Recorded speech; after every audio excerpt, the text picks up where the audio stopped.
Gabon, herri erratiko entzule.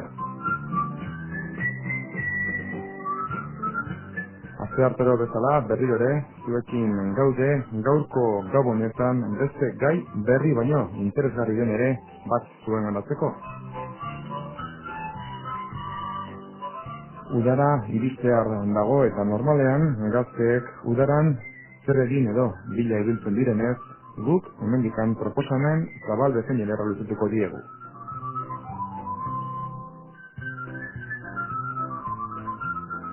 Izan ere, udaran badagolako lagunak egin, gauza hain historikoak edo historikoak izan daitezkenak berreskuratu eta era berean oporrak pasatzeko aukera paregabea. Auzolandegiak edo campos de trabajo deritzon horietaz hitz egingo dizuegu.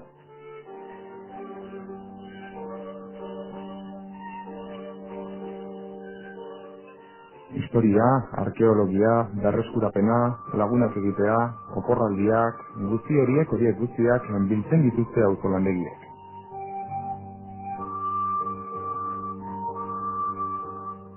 Eta honetaz, hitz egiteko gurekin ditugu gaurko gau honetan ere hiru kide. Batetik, arkeologoa den, Arantzadiko arkeologoa den, eta Euskal Herriko Unibertsitateko irakasle den Alex Ibañez, kaixo Gabon. Gabon. Beste alde ere gurekin da gaztekutxa barrenean, auzolandegi hauen edo campos de trabajo deritzon hauen koordinatzaileren Juancho Agirre, zoieri Gabon eta ongetorri. Gabon. Eta neska bat ere gurekin dugu, gaurko astearteko gau honetan. Ez dide eskolako gudako ekintzen koordinatzaile dugun Marian Soroa. Gabon, Marian. Kaixo. Bueno, basterik gabe hasiko ginateke. Eta auzolandegia hitz egiten ari garela, gaztekutxako koordinatzaile dugun Juancho Agirreri dezutuko nioke lehenengo galdera. Zer dira auzolandegi eta campos de trabajo deritzon ekitaldi hauek? Ziurazki ekintza on bat, Gipuzkoako Gazteei zuzenduta, bere udaran elkarren artean bizitzeko eta gizartearen alde lan ekintzak burutzeko. Eta dudik gabe, ez ezaguna duten lurralde hau, hobeto ezagutzeko. Ez ezaguna duten lurraldea dela diozu arkeologo bezala, Alex Ibañez, benetan gure gazteek, edo guk ere, desente edo nahiko gaizki ezagutzen dugu, inguruan dugun inguruan ditugun elementu ornamental, historiko edo arkitektoniko guztiak. Nik esango nuke desente gaizki ezagutzen dugula, baina ez da bakarrekan gure kaso, baizik eta gaur egun telebista bidez, beste komunikabideen bidez, iristen zaizkigu hainbat elementu eta hainbat tokitako gauzak. Orduan, gure egunerokotasunean gauza txiki horiek igual askotan ez ditu ikusten. Eta hainbat aldiz pasatzen gara ondare elementu baten aurretikan eta erreparatu ere ez dugu iten, ezta? Orduan, pixka eta auzolandegiekin gure aldikan ere pensatzen duguna da gauz guztiek nolabait martxan jartzen diola eta erakusten dugu da ez da bakarrekan gazteek berreskuratu ditu dutela gauzeik, baizik eta herriak bera, ez da, herri batian anitzezu eta herriko jendeak ere konturatzea gauzeik hor daudela. Eta horietaz gain ere, auzolandegi horietan, lagun artekotasun hori eta bultzatu egiten da. Ez eskola horren barrenean, Marian, nabaritu izango zinuten, horretiko esperientziagatik, jendeak benetan lagun minak egiten dituela eta hor, jendearen arteko harremana positiboa bilakatzen dela azken zinean. Egia da, gure helburua pixkat, auzolandegien animazioa da, eta lehenengo egunetan jendea ara joaten da eta asko eta asko ez dira elkar ezagutzen, orduan lehenengo egunetan pixkat begiralen funtzioa da, jende horrek dinamika batzuk antolatzea elkar ezagutzeko eta elkarrekin konfiantza hartzeko, lehenengo egunak beregintzat pixkat zailak zaten dira azkeran, igual ez dira elkar ezagutzen eta igual isiluneak daude, eta begiralen funtzioa pixkat, jokuak erantolatzea isiluneak utzitzeko eta bereek elkar ezagutzen joateko. Gure auzolandegia pare bat egun egoten dira pixkat, urduri egoten direla, baina gure aurrera di joan bezala oso laguntasun harreman oso onak egiten dituzte, eta bukeran jende asko etxera negarrez joaten da, penatan, eta oso esperientzia polita. Normalean, olako tokietan gertatzen den bezala, agian, guztu baino edo ondoen zauden momentua, izaten da, esera jun behar edo itzuli behar izaten zareneko momentu hori, ez? Ja, iritsi dela momentu bat, harreman zabalak eta luzak egin dituzula, eta orain, benetan disfrutatzen ari zaren momentu horretan nahian, tak, eta txera itzuli behar egin zarela, ez? Normala da baita ere, ze 15 egunetan bakoitzak daukagun oberina erakusten dugu, ez? Eta gero, dena dela, naiz bukatu auzolandegia, gero askotan gazteak geratzen dira auzolandetik kanpora, igual afaritxoak egiteko, edo asteukera batean ikusteko elkar, eta oso harreman polita egiten da naiz bukatu, gero jarretzen dute harremanarekin. Bueno, Juancho Agirre, ari gara, edo pentsat sarrera labur edo bat egin dugu auzolandegien inguruan. Gaztekutxak auzolandegi hauek bultzatzen ditu zergatik ikusten duelako benetan arkeologiaren aldetikan edo berreskurapenaren aldetikan positiboa dela, lagun arteko tasunari bultzatu egiten delako, biengatik oporraldia baita ere bultzatzeko Gipuzkoako gazteentzat. Bueno, arrazoi asko daude, baina bi nabarmenduko dituzke. Alde batetik gaztei zuzendutako dago. Urteetan zehar gaztekutxak antolatzen ditu ikastaroak, antolatzen ditu kirolekintzak, bekak sortzen ditu, bai atzerri aldean hizkuntzak ikasteko edo unibertsitate mailan, eta nolabait ere ikusten zen udara partian ez zegoela horrelako eskaintza dinamikoa gaztei zuzenduta, no? Gazteek protagonistak izan beharko zuten eta horregaitik antolatu dau. Gero baita ere ikusten genuelako hemengo gazteek ez zeukaten horrelako balorazioa hundirik lurralde honetaz, no? Hemen bizi lan egiten dugu, baina oporraldia pozio egiteko beti kanpoaldera jotzen zuten. Horregatik baita ere beraien begien aurrean eta arranzaiko espezialisten bitartez jarri nahi genituen hainbat gauza bitxiak eta ez ezagunak. Hemen ere bai gauza positiboak eta ezagutzeko aukera badaude. Ez bakarrik urrun dauden beste herrialdetan, Italian edo Andaluzia aldean edo Frantzia aldean, no? Baita ere hemen baita ere eskaini. Baita ere hizkuntzarena oso importantea zen. Hemengo auzolandegiek ematen dute aukera euskara hutsez 15 egunetan jarduntzeko. Eta gero beste aldetik baita ere azpimarratu behar da Gipuzkoako udalerriek daukaten gogoa eta borondale ona bertan dauden ondareak edo natur esparruak berreskuratzeko. Eta nolabait ere gazten bitartez zonalde horiek berreskuratzen dira. Nazizan nahiz edo sortuko nahiz olako galdera pertsonal batean, ez?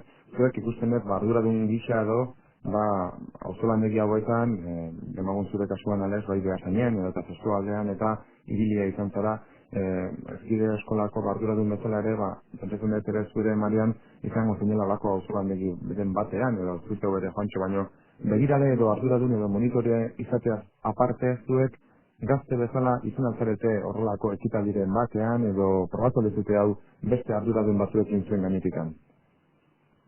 Bueno, nik egia esaten, ni asko bidetagoa nahi zuelekutako munduan ez da urte asko pasatitut antxe, eta ustez benetan hori da guretzako arrobila. Hau da,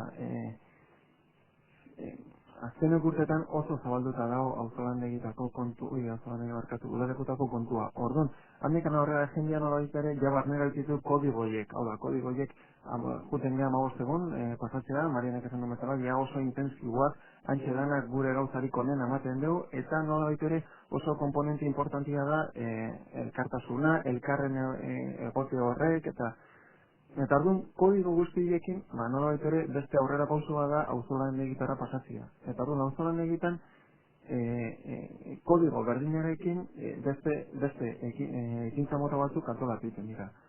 Orduan, esperientzia jendeakin oso aberatsa eta oso, ez da oso gauza berezirikan, zetikan auzolandegian nolabait ere da aitzaki bat 15 egun ondo pasatzeko. Nire aldetikan, tekniko bezala, nik ere helburu batzu dauzket, baina ezin detaztu ere, gaztekutxak azken zinen hau enkargo egin zigunean arantzai elkarteari, hau da pixkat aizialdirako elementu bat da. Galderaren helburu azken zinean zen jakitea, ia zuek esperientzia hori partaide bezala bizi izan zuten, jakiteko gero zuen menpe dauden gazteiek edo zer sekintzen ari diren, edo zer sentzazio dituzten euren barrenean, Marian. Galtzen ez du egu gazte bezala egon gara nezu eta ez zuen deletan. Ni pertsonakik gazte bezala, begirale bezala, bai, gazte bezala nire garaian ez zeuden auzolandabiak, eta orain badaude, baina...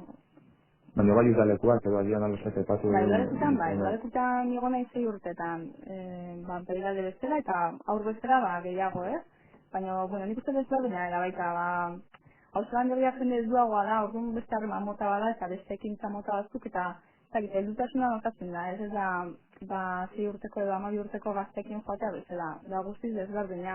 Ez zuen beste aldiz arauak azpimarratu behar, eta helduagoak dian, beti ere, nola esan... beste hartu eman diferente bat dela, edo... Eta fijat, negoziatu ditzakezu, gaur egingo dugu, edo beste hau, edo zer nahi dezute, eta egualunekin bezala. Erabaki personal baten ondorioa dira, zu belekuta juten zian nahi ezin bezala, eta aurreneko aurraudi horietan ere horrela da, oza. Hau autolan dira, hau ez da udalekoa, orduan zu partatzen du nahi dezinean, ez batu nahi. Borondate propio zela, edo aldain ituntzea, hau da. Ez da gertatzen, jendean, leheno komentatu dena, kodigoiek oso barneratuta dute, baina zuen entzore, zuk nahi dezulako, hemen ez zaitu inorre hartzen. Gatozen beraz auzolandegitan zentratzera, Juancho Agirre, zenbat auzolandegi ditu udara honi begiraren Gipuzkoan, ze puntutan ditu gara bera laburtentsu bat egiguzu, bakoitza apur bat aztertzeko. Gipuzkoan gaztetutxak antolatu ditu 6 auzolandegi, 4 udalerritan. 2 Deban, Zaziolako konbentuen hondakinetan, beste 2 Arrasaten, Leze Txikiko Kobarzuluen inguruan, eta gero beste 2 Arrue Jauregia Seguran, eta Oiartzungo Iturrioz Torrea, Oiartzunen. Azkenengo 2 hauek auzolandegiak baino nik ikusten ditut ikastaroak bezala. Ikastaroak bezala, non gazteek egingo dute lan bat goizero, arkeologo batzuen zuzendarizatean, horietako bat alez Ibáñez izango da, eta gero daukate aukera bazkaltzekoan, eta arratsaldean hainbat ikastaro eta txango. Orduan, azkenengo 2 hauek, Arrue Jauregia Seguran eta Iturrioz Dorrea Oiartzunen, nolabait ere zuzenduta daude gure historiako zalei, edo nolabait ere lan egiteko gogoa dituen gaztei. Eta ez da txantxetakoak eta Euskal Herriko Unibertsitateak 3 kredito ematen ditu horrelako ekintzatan parte hartzeagatik.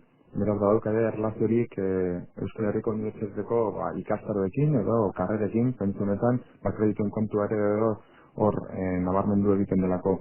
Ze egin tarteko gazte pesari gara egiten? Hemen lehenengo 15 aldean, Arrasaten eta Deban egongo dira 16 eta 18 urteko gazteak. Eta gero gainerako ekintzetan, izaten da 19 urtetik gora. 19 urtetik gora, gaztea, heldua deitzen lan arte, 29 urte. Baina generalki izaten dira 19 urte, 24. Bitarte hortan murgiltzen dira gazte gehienak. Oraindik ere badakate izena matea edo arlo teoriko honetan murgilduta gaudenez, bukatzeko edo? Bai, 15ean bukatzen da epea, posible da zerbait luzatzea, baina 15 arte badaukate apuntatzeko aukera kutxako edozein sukurtsalean. Bertan dago folieto bat, nun azaltzen dira egibide guztiak, eta nik ere animatu nahi nituzke, eta gazte kutxak esfortza handia egiten du, eta ikusten dugu bai ezkideren aldetik eta bai errantzairen aldetik proiektu on bat orkestu da. Beraz gure entzuletariko edonok apuntatu edo izena eman nahi izanez gero, badaki ekainaren 15 dela azken eguna, eta ordura arte kutxako dozen bulegotan izena eman dezakeela. Arlo praktikora edo bere funtzionalitatera sartuko ginateke apur bat edo horretaz hitz egingo genuke, Alex. Zentzu horretan, auzolandegiek dakaten historia labur, baina indartsu edo behintzat interesgarri honetan, zer berreskurapen lana bultzatu egin dira, edo arrantzaileek zer ikusten du aurreratu egin dela Gipuzkoa mailan. Ze lan, agian landu egin dira, burutu egin dira, zer berreskuratu egin dugu azken urte hauetan auzolandegiei esker. Gauza asko eta gauza desente berreskuratu dira, eta niretzako gehien bat importantena da nola izan duan joera eta nola aldatu dian pentsamoldeak. Hau da, hasiera batean joten ginen pixka eta apal, eta hau egingo du, eta beste egingo du, baina benetan gero konturatu behar, importantena da gero berreskurapen horiek dakaten impactua. Orduan, adibidez, nire kasuan, oain dela 5 urte, errex esatea, baina hasi ginen behazainen, Igartza jauregian, eta horregin niko lan ikaragarri ona, ikaragarri politia, eta oso aberatsa izan du dela. Berez hor indan berreskuratze lana, oso importantia izan da, eta azken zinen gero adibidez, bihurtu dela herriko ikurran. Hau da, leheno, etxezkar bat, inor gutxi ikusten ez zuena, gaur egun gaztuk irikitzezu behazaineko begorria, eta antxe da, Igartza eta dozein tokitara, honekin, kongresutara joan izan du geha, eta bueno, pixkat bihurtzen da elemento, aztutasun elemento bat, bihurtzen ikurra bezala. Beste toki batzuetan ere izan du gara, adibidez, izan du ginen modalidade batekin berezia, hau da, benetako auzolana, gaztiak goizetik bildu Zestoako plazan, eta jotik ginen agite errotetara, eta antxe errotaiek, berreskuratu ingen itxon, Altzibarko teieria Zerraman ere oso lan ederra izan zen, beste batzuk Tolosan, urkituko bidean, Zikirio ermita bat antxe ere berreskuratu gendun, Irunen ere ontxe bukatu berria dan Iruguruzetako labiak, hartzen dira epe aro historiko guztiak eta zenbaiten beti bada. Guk egin bat integuna da, aria jun, eta nola baitere aberaztu edo azaleratu ez, toki asko gauzika daudela. Nola baitere momentu batean gizakiak edo gizakumeak baintzun toki batzuk kolonizatu, basoari kendu eta antxa aprobetxatu, eta zagertatu da, hori lagata gero berriz ere naturak hartu ditu berriz ere, ez da? Eta orduan horrea juten gira eta pixkat berreskuratu egiten ditugu elementu horiek, eta biztan usten, azalaratzen, eta gero udalerrik eta udaletxeak izaten dira, pixkat horren zertzioaz barduratzen dira gero, ez da? Zer motatako lan egiten da hor berreskurapen lan horietan? Demagun, epatu duzuk, Basengo Igartza jauregia, jauregi hori, edifizio hori, eraikin hori nola berreskuratu daiteke? Barrutikan, kanpotikan, nola lantzen da harria, edo zer motatako lan egiten ez dute? Antxe izan zen oso lan kompletua, eta 4 urtetan zehar eginikoa, eta azteko garantzaikikan planteatzen dana da kriterio zientifiko bat, hau da, beti juten gira, ikustea zer dagoen, hori horreneko gota.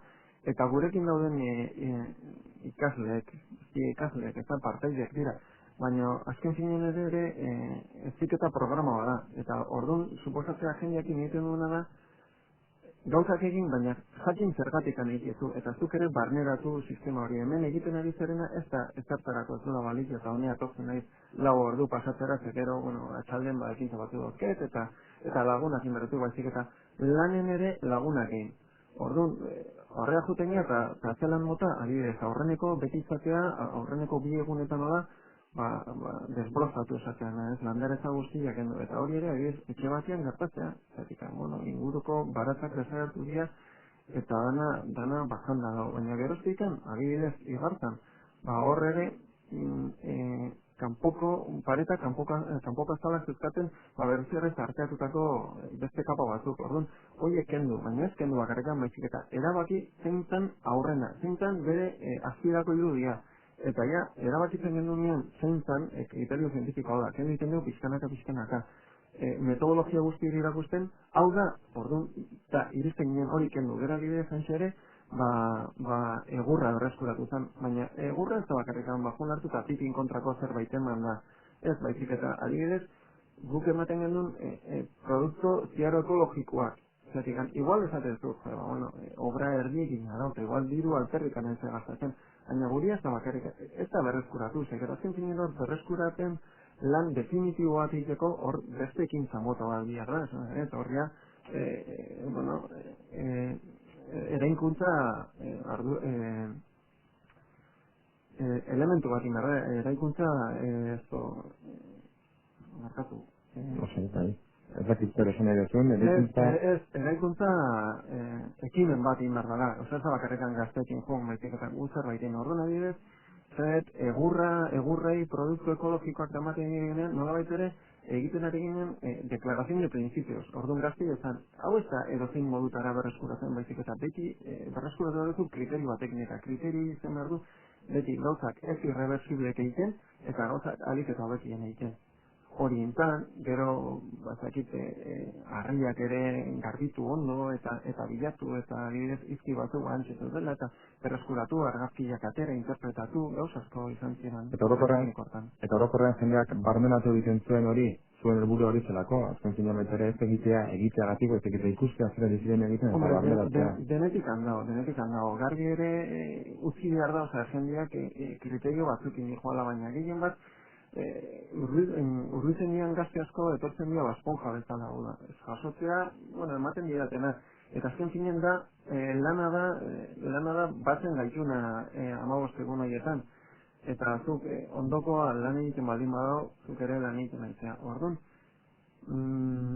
batzuk desente jasotze dute, galdekite dute, integratiten dira, gero bukatzen egenean ez adue, baina agarrez da joaztela. Nik nire kasuan ikuste ditut, bi egun faltan lana bukatzen denean, eta horren nire bukatu nahi dutelako, hori laga bukatu gabe, ezin da, ez da, orduan horiek ere asko, beste batzuk ere bagoten diogu, toki guztietan bezala, ez, lan egiteko gogu txikin daudela, baina nik horiek beti ezatik egitez, ez baldin bazaizu egei garzen, lasai egon, lanon artean ingo, hau talde bada. Talde bat da, lagun talde bat ere bada, eta lagun arteko tasun horretatik begiratuta, Marian, zenolako balore edo zenolako iniziatiba bultzaten dira 15 egun horietan, zenolako abizkietasuna bultzatu nahi da, edo bultzaten da, bera bakaretan, bazken zinean, hor, jende mota ezberdinen hartu eman horrek, agian horretaren ematen duelako. Bizkar, berdintasuna, abizkietasuna bultzatzen dira ez. Ez batez ere, igual, bultatzen dira talde lana eta talde bat gerala eta denon artean egin behar dugula dena ez. Igual gaur egun gaztea oso ditua dago, igual telebista ikustera etxean bakarrikan, edo irrati entzutera, edo ordenagailuarekin jolastera, eta ara joaten dian, ez dute horako ezak aurkitzen orduan, behartuak sentitzen dira, besteekin harremantzera, eta gero egunerako gauzak ikasten dituzte, adibidez, komon batzuk nola garbitzen dira, gazte asko kezakite eta lehen galdi garbitzen dituztenean, aldutzen aktualiatzen dira, edo errazarekin lurra garbitu edo. Eta gero, talde lan egiten da eta elkarrizketara derregortu daude, orduan, harremanak asko jasotzen dute harreman baian, etxean egiten ez dutena eta eskolan eta... Horrek badaka bere eragina, ez? Normalean, esaten da azken aldienetan, nahiko bizimodu edo individualista edo daramagula, gure lanpostutara edo gure klasetara goaz, lagun talde bat edo eduki badakagu, baina normalean gero etxera goazenean nagian edo telebista edo irratia edo CD-a edo Walmana edo lako mila trikimaili dauzkagu edo demora modu individual batean pasatzeko, eta gian kanpora jun eta beste matinda bat jendearekin hitz egitea eta egunerokotasun horrek ez, egunero orduro elkarrekin egote horrek baitere hartu emana eta erlazioa, ez dakit nik, pobretu baino, askoz ere indar gehiago edo ematen diola, ez? Igual egunerokotazunetik ateratzen dira eta horrek bai egiten du, hartzezina izatea ez, oso landegi bat, asko egiten du, bai. Hartu lan horri dakian bultatu egiten delako. Ezin daiteke agian mugak zabaldu egiten dituela, maila bateraino, ez? Jendearen adimena eta bultatu egiten duela, ez? Ez dakit nik mugak zabaltzen dituen, bai? Nik uste bai, ez? Eta ikustegiak eta... Eta gero jendea horako esperientziatean parte hartzen duna, horren urtean eta beti presa goten da, edo beste mota bateko esperientziak, baina igual, gero hortik aurrera animatzen dira gehiago ateratzera etxerika, eta beste ekintza batzuta murgiltzera. Nolakoa da hor, alegia, egunean zehar, nola dago egin beharrak, edo nola daude egin behar horiek banatuta goizez, berreskuratzen lanak, arrazoliez badira beste maila batetako ekintzak, gero gainera, bazkaldu, afaldu egin beharra, lo egin, esplikatu guztut apur bat, nola di joan guzti hori, Marian? Goizero lan egiten dute, segun zertu lan egiten dauden, berreskuratzen lanean, leku batean edo bestean, ez? Eta gero, eguardin bazkaltzera joaten dira, bazkaria sukadearek egoten dira, orduan prestatu izaten dute, bere gero afregatu egin behar dute, baina ez da platea asko eta ez da gana asko. Eta gara arratsaldean, hori Juantxo kantolatzen ditu, bera kontatuko dugu eta, ekintza guztia kantolatuak egoten dira, egunero ekintza desberdin bat. Igual berako egiten duguna 10 arratsalde dituzte astean zehar eta hoietako batzuk Arantzaiko ikerlarien eskuetan ikusten ditugu eta dira ekintzak helduentzat egindako ekintzak, adibidez bazulo batean sartzen diran, turistiko ez den horietako batean ezagutzeko justo gure lurrazpian dagoena eta sekulan pentsatu ez genuena, no? Edo adibidez baita ere entomologia ikastaro bat egiten da, edo etnografiako sailekoekin egiten da ibilaldi bat baserri berezietatik, barruan sartuz, ikusten zurezko egiturak, ikusten garai bateko bizimoduak eta eskulanak, eta adibidez, gero beti uzten ditugu arratsaldle batzuk gazteen eskuetan beraiek erabaki dezatela, ezta? Zer egin, nora jun. Eta gero toki bakoitzean antolatzen da beti irtera berezi bat. Arrasaten egongo direnak, joango dira Arabaldean, bai urtegira, bai arkeologi museoa ikustera, zuzenean bertako arkeologo batekin, edo deban daudenak, itsazaldean daude, Deba eta Zumaian arteko geologia ikustera zuzenean, bertako geologo batekin, edo piraguismo egitera, bertako itsasadarran, ezta. Ordu, toki bakoitzak dauka bere diseinu propioa, eta baita ere gazteek, pentsatu behar dugu, persona helduak direla, bozkatzera juten diranak, 18 urte baino gehiago dituztenak, eta unibertsitarioak dira. Orduan gaude oso mundu heldu batean. Orduan, ez da zuzendu bakarrik, gu bideratu egiten ditugu, eta nolabait ere gazteek eramaten dute proiektua aurrera, no? Gero baita ere, asteburuetan, lehenengo asteburuan egoten dira aizkorrin egiten dituzte eskala ikastaroak, tirolinak, mendira jun, eta gero azkenengo asteburuan kostaldean. Kostaldean izaten da, baita ere biologoen eskutan edo iraguaz igile, eta azkenengo asteburuan oso nekatuta egoten dira, bai parranda egiteagatik, lana oso ondo egiten dute, eta nola baitere azkenengo asteburuan beraien artean gozatzeko da, ez da, Maria? Normalean egun bat edo beste libre izaten dute baita, beraien artean lasai egon daitezen, ze programa ikusten da bezala oso oso intentsiboa da, ez? Goizan lana eta arratsalean ekintza antolatuak eta batzutan oso nekatuta bukatzen dute, ez?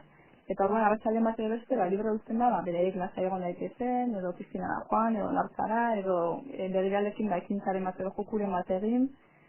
Eta gero, tarteka, azkenazte bukeran da, parrandila txore bat egiten duzten zaie, baita ere, gustatzen zailako azera, falta modatzen dute batzutan, orduan, saiatzen dira egunero uste, zerbait egoten, ordu batak arte, edo ordu biak arte, edo...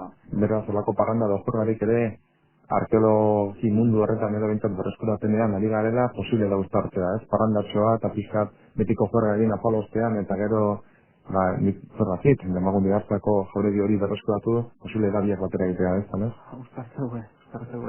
Nik egia esaten, nik gero gabian da ez nahiz bera egin izaten, baina gero ni eguneroko jasozitut eta ez da inolako arazorikan, jendia badaki zertara joan, eta nik uste kodigoien barnean, hori da, goizero nola baitere da, zure ekin beharra, lan egitezu, eta lan egitu horrek azken zinen, edo zen lan egitea bezala, zu lanien zaudenean, hobe da lan eukitzea. Ezertan hola, besoak gurutzaturik egotia, egonean egoteko, Claro, ez que zertako balik, orduan jendia, haintxe jartzea, eta, golarak izatea, eta bat egun bat batxarra doke, eta ez dugu gehiagirik egiteko, eta lan egiteko, eta gutxi indu, eta orduan horren onduan bat jartzea, eta izaiteko, orduan nire lan ere ez da bakarrikan zuzen du baizik, eta beraiekin egon, eta nola baitere, egon, eta itzegin, eta hau zer joan, eta zergatik eta zer bakazute, eta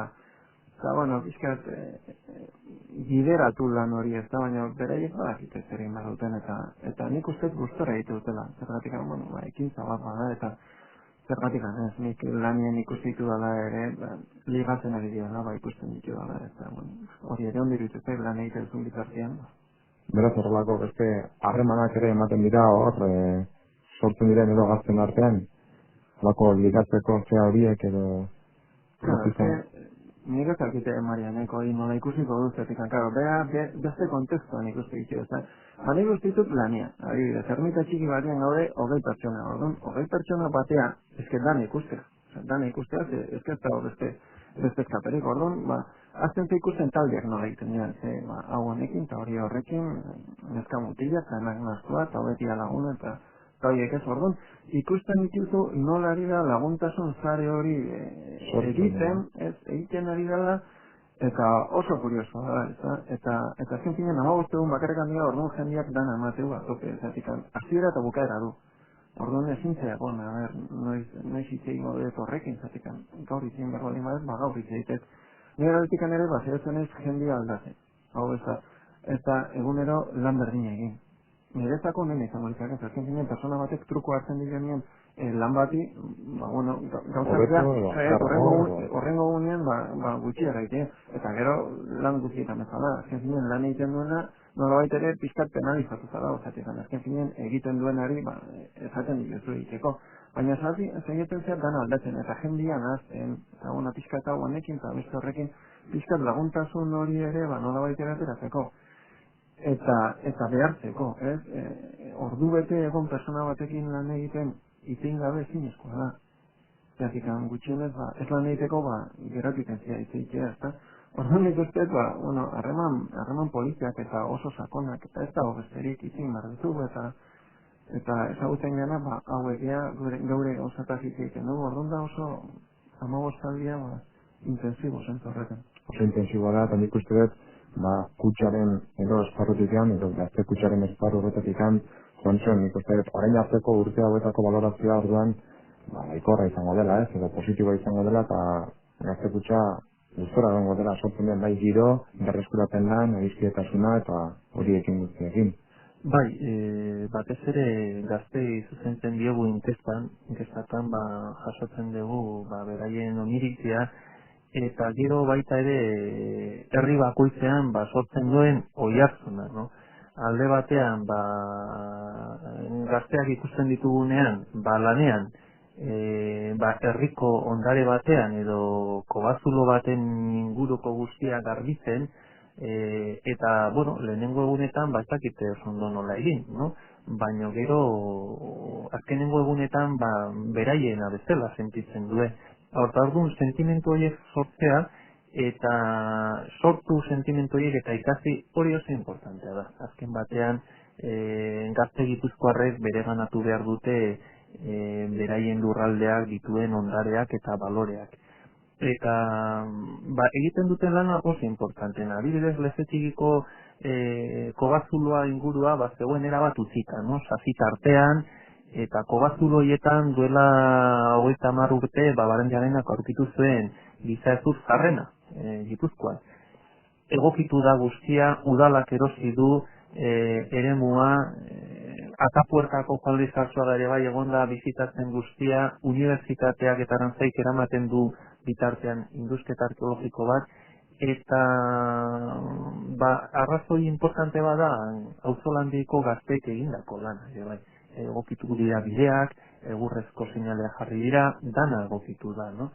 Edo adibidez, Kalezarko ermita, Gatzako jauregia, nola baitere gazteak area juten dira, hartzen dute lehenengo aldiz brotxa bat pintatzeko, zuritzeko pareta, garbitzeko, eta gero andamio atentzen direnean, arro sentitzen dira. Eta hori ezin da ordaindu, no? Nola baitere, arro sentitzen dira eta ikusten duzu beraien artean sortu den nola baitere laguntasuna, eta horietako batzuk gelditu dira betirako. Baina jarrera horiek ez dira bakarrekan ikusten ekazien baizik eta niretzako herriak berak ere, ez dakit, izugarrizko herrietan izugarrizko oihartzuna izatea, ez? Hasiera batean gainera gehien bat ingurukoek hori ezagutze, baina beraiek ez dute baloratzen. Hau da, lehengo gauza zar bat, ezta? Baina 15 aldietan hortan zehar, ikuste kanpotikan etorri diala 21 gazte, eta hor txerri diala talan eta beraiek ikuste, benetako eguneroko lana izerritan daudela, eta hau, eta tabloia gora, eta tabloia bera, eta zaziak, eta lan bat abestia. Orduan beraiek ere pixkan eta juten dira enantzatzen, eta edozein obra bezala, egunero jendia pasatzen dara ikustera nola dijoan, eta orduan herrikok ere jasotu eta berria da konturatzen dira, eta hau hola zan. Eta ez da bakarrikan berpizkunde hori eraikinerako edo elementurako baizik eta etnografikoki ere jende goratu iten da, bai, hango hartan, han ez dakizei familia bizi izan, hango hartan, gero handikan juntzira bizitzia Tolosa edo zakizor orduan, nolabait ere berreskurapen hori ez da bakarrikan materiala, baizik eta soziala, eta niretzako oso polita da. Auzolanegiak o campos de trabajo, lugares, decíamos, en los que los jóvenes pueden disfrutar de sus vacaciones, conocer a nuevos amigos, amigas, con todo lo que ello conlleva. Lo estábamos recordando, ¿no? Diferentes formas de ser, culturas, modos de actuación, incluso el ligoteo también, ¿no? Mencionábamos ese ligoteo anteriormente, restaurar edificios, decíamos, elementos singulares, cuando no con alto valor histórico, arqueológico, etnográfico. Por tanto, hablamos de campos de trabajo, de lugares donde se puede convivir, podríamos decirlo así, restaurando y además ahondando un poco en la cultura, ¿no? Y luego además con la satisfacción que a uno le queda el ver cuando pasa por ese mismo lugar el hecho de que él ha sido copartícipe de la restauración de ese edificio o de esa fuente o de lo que fuera, y además que ahonda también un poco en el conocer un poco más las raíces y la cultura de lo que es el territorio de Guipúzcoa. Eso es fundamental, eso es fundamental. Yo el mejor recuerdo que tengo de los campos de trabajo fue hace 2 años cuando inauguramos todavía apuntalado, etcétera, etcétera, ¿no? Como dejamos nosotros las cosas. Pero cuando inauguramos el Palacio de Migración de Azaña, ¿no? Después de 4 años que habían pasado por allí, pues más de 200 jóvenes, hizo una llamada, ¿no? A que vinieran. Y la sensación que teníamos todos ahí fue muy emocionante, ¿no? Porque todos habíamos participado en ellos, ¿no? Desde los técnicos hasta los monitores, que yo tengo que decir que tengo unos monitores buenísimos, hasta los mismos jóvenes, los vecinos del entorno del ayuntamiento, toda la gente se sentía súper vinculado, ¿no? Era lo hemos hecho y nosotros lo hemos traído aquí, ¿no?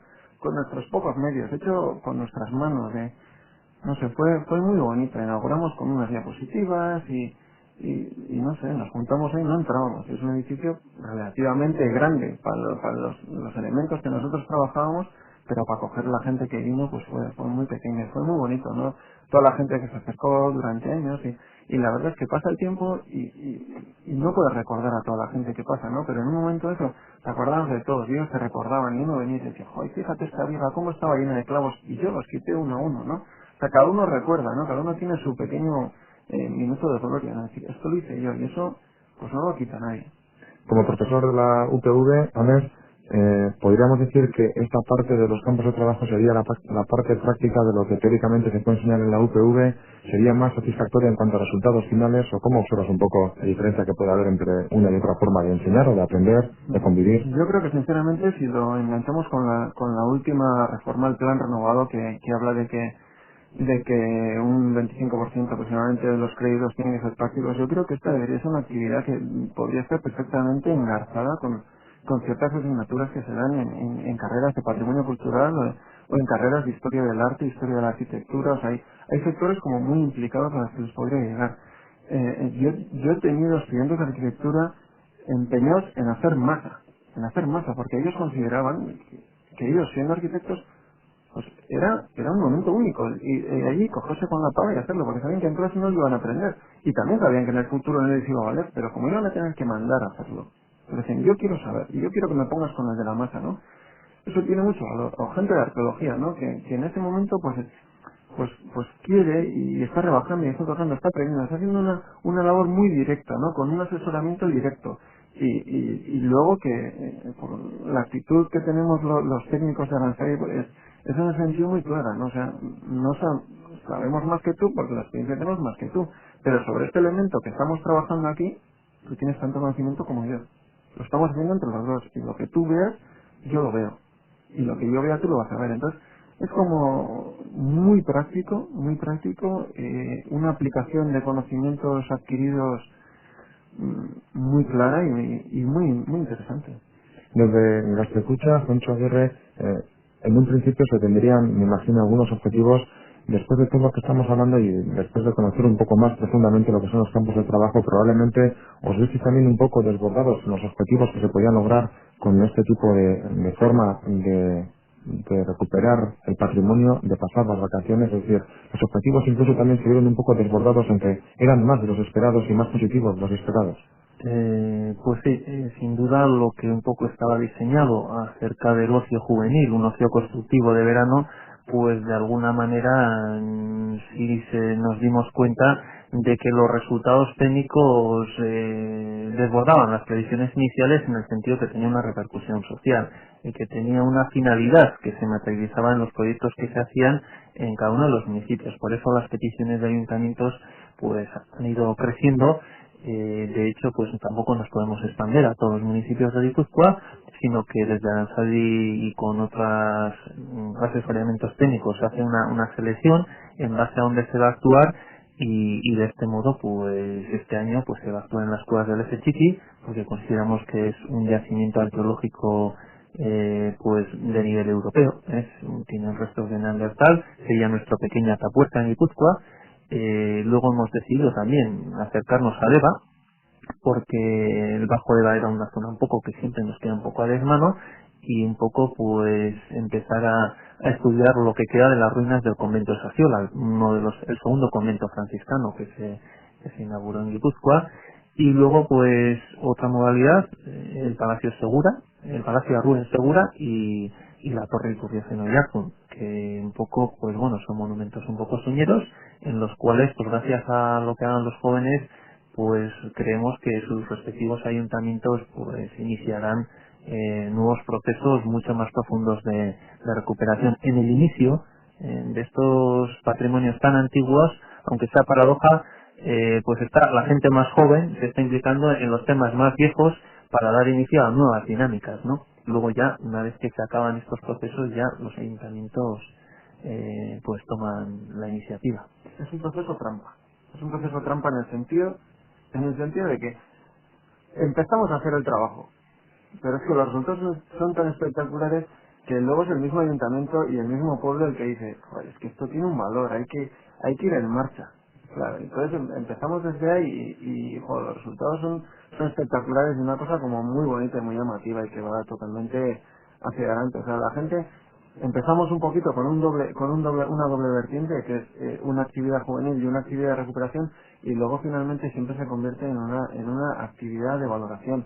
Hoy en día que está tan en boga y que se está desarrollando tanto el turismo cultural, el valorar el patrimonio, un turismo más selecto, de visita tranquila a los sitios, de analizar, de ver los sitios, pues estamos sacando cosas de valor en un montón de sitios, ¿no? Y son luego los mismos ayuntamientos y los mismos habitantes de los pueblos los que quieren que eso siga en marcha, ¿no? Por eso digo que es una pequeña trampa, ¿no? En el sentido de que esto empieza como nada y al final pues luego los más enganchados son los que tienen que sacarlo adelante. María, como propia coordinadora de la escuela Esquide, tenemos suficiente cantera en Guipúzcoa, es decir, monitores, alumnos que se puedan apuntar a todo este tipo de tiempo de ocio estival. Es decir, la gente en Guipúzcoa por lo general se apuesta por este tipo de modus vivendi de cara al verano. Yo creo que la gente de Guipúzcoa está muy mentalizada en ese sentido y tiene mucha costumbre de ir a colonias, campamentos y lo que haga falta. Quiere decir que ahora es verdad que hay mucha demanda también en distintos sitios. Antes igual había menos colonias y demás, y ahora hay cada vez más y menos monitores también. Quiere decir que están más solicitados los monitores que hay. Pero yo creo que gente sí hay y dispuesta a ir a donde haga falta. Quiero decir que pues la gente de Guipúzcoa se mueve mucho, ¿no? Igual no es de estar en casa, estaban acostumbrados a salir en verano aunque sea 15 días y disfrutan de esas actividades. Y yo creo que hasta ahora no ha habido ningún problema, en el sentido de que siempre hay gente que está dispuesta y este año también supongo que sí. O sea, que digo que habrá gente dispuesta a participar. Vamos finalizando ya, el tiempo se nos empieza a echar un poco encima, ya la noche va avanzando. Hemos aprendido un poco más de cerca cómo funcionan los campos de trabajo en el territorio de Guipúzcoa en esta ocasión. Yo creo que por lo tanto la valoración que hemos podido sacar es positiva, y lo hacíamos antes en euskera, pero recordémoslo ahora también en castellano, que todavía los jóvenes están a tiempo de poder apuntarse. Decíamos que hasta el próximo 15 de junio todavía se pueden apuntar. las oficinas de Kutxa. Cuéntanos un poquito, Pancho, ¿qué tienen que hacer? Sí, bueno, en todas las sucursales de Kutxa les van a dar la información necesaria para que se puedan apuntar y participar en estos campos de trabajo. Está abierto hasta el 15 de junio, no obstante, pues para la segunda quincena de julio pues se prolongará un poco el plazo de apuntarse.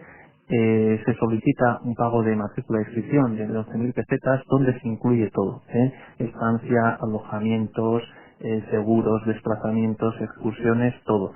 Durante 15 días tienen todo pagado y bueno, únicamente pues los que se les pide pues, a los jóvenes de cada edad pues van en un grupo diferente, ¿no? Los jóvenes ya de 19, 25 años van ellos en sus correspondientes grupos de edad y bueno, únicamente se pide pues buena voluntad, ganas de compartir y ganas de colaborar en lo que está programado.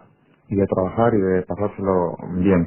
Bueno, pues yo creo que con eso ha quedado también un poco explicado ya la parte más teórica. Por 11.000 pesetas decíamos, tienen 15 días para prácticamente, bueno, sin prácticamente, con todos los ojos pagados para principalmente trabajar, hacer amigos y recuperar patrimonio arqueológico, histórico, etnográfico de Guipúzcoa. Y luego lo que comentábamos también un poco, la parte quizás más fundamental, que Alex también es un poco la que más pues le llega un poco al corazón, ¿no? El hecho de, joder, estaba aquí yo trabajando 15 días y luego he conseguido recuperar, ¿no? Ese edificio, o lo que comentamos anteriormente, ¿no? Juancho, ¿me pedías la palabra? Sí, únicamente recordar a los alumnos de la Universidad del País Vasco que bueno, que aquí se dan 3 créditos de libre elección y que para, además de la inscripción, pues deberían de contactar con sus respectivas facultades para comunicarles que van a tomar parte en estos campos de trabajo. Para que una vez tengan ya un poco conocimiento. Para que les convaliden. De todas formas, es decir, en ese caso es de la universidad que está arreglado. O sea, Aranzadi y Gaztekucha y la universidad tienen un convenio por el cual esto ya está preparado. O sea, no es que tengan que pedir una convalidación especial como se puede hacer con otro tipo de actividades como colaboración con de alumnos, etcétera, etcétera, sino que esto está arreglado. Esto las comisiones de ordenación académica ya lo tienen dentro de sus papeles, aun como los cursos de los títulos de euskera o los cursos de música en cierto conservatorio, que cada tramo tiene su convalidación de créditos. En este caso los campos de trabajo tienen una convalidación de 3 créditos que ya está arreglado y que no hay ningún problema. Por lo tanto, no hay que hacer ninguna gestión especial ni nada por el estilo, ya que vas prácticamente solo. No hay que salirse del proceso. O sea, esto al final pues hay que recibir los certificados de participación, etcétera, y cuando llegue la correspondiente plazo de presentación para las convalidaciones de créditos de libre elección se presentan y la ordenación académica de cada facultad lo convalidará. Bueno, pues hasta ahí un poco el resumen de lo que vienen a ser de cara al verano los campos de trabajo o auzolanderías.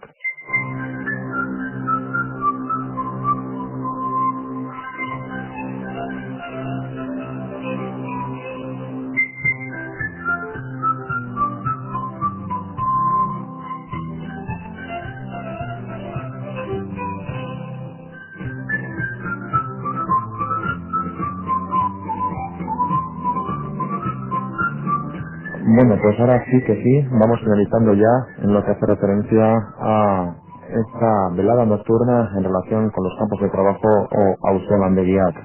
Mariana Soroa, como coordinadora de la Escuela de Militares CIDE, Eskerrik asko, gurekin izateagatik, y sí te iba a pedir un pequeño resumen final de qué te parece o por qué los jóvenes se tienen que acercar a este tipo de campos de trabajo. Pues a mí me parece que deben ir porque es una experiencia inolvidable y la verdad es que hay un muy buen ambiente de grupo y igual puedes hacer cosas que habitualmente no puedes hacer en tu casa o con tus amigos habituales, ¿no? Yo creo que es muy interesante y vivencialmente enriquecedor. Eso es lo que quería subrayar más que nada. Y para hacer amigos, para pasárselo bien, para todo lo que quieran, yo les animaría a ir porque lo van a pasar muy bien.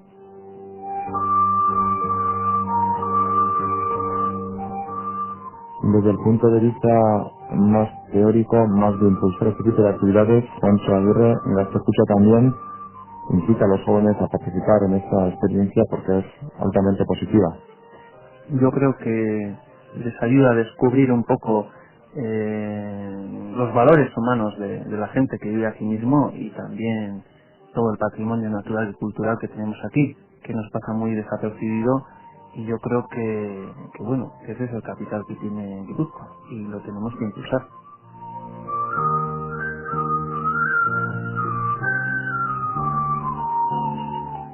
Miguel Ibáñez, como arqueólogo de Aranzadi, que hay que seguir recuperando patrimonio etnográfico, cultural, histórico, arqueológico de Guipúzcoa, ¿no? Sí, cada uno desde su punto aportando su granito de arena. No tenemos que creer que todo nos lo van a hacer las instituciones y que para todo les faltan muchos millones. Pues no, hay de todo y para todos, y cada uno tiene que participar desde sí mismo. O sea que un buen grupo de jóvenes con unos objetivos bien definidos y con ganas de trabajar, podemos hacer cosas muy, muy interesantes y que a uno le llega.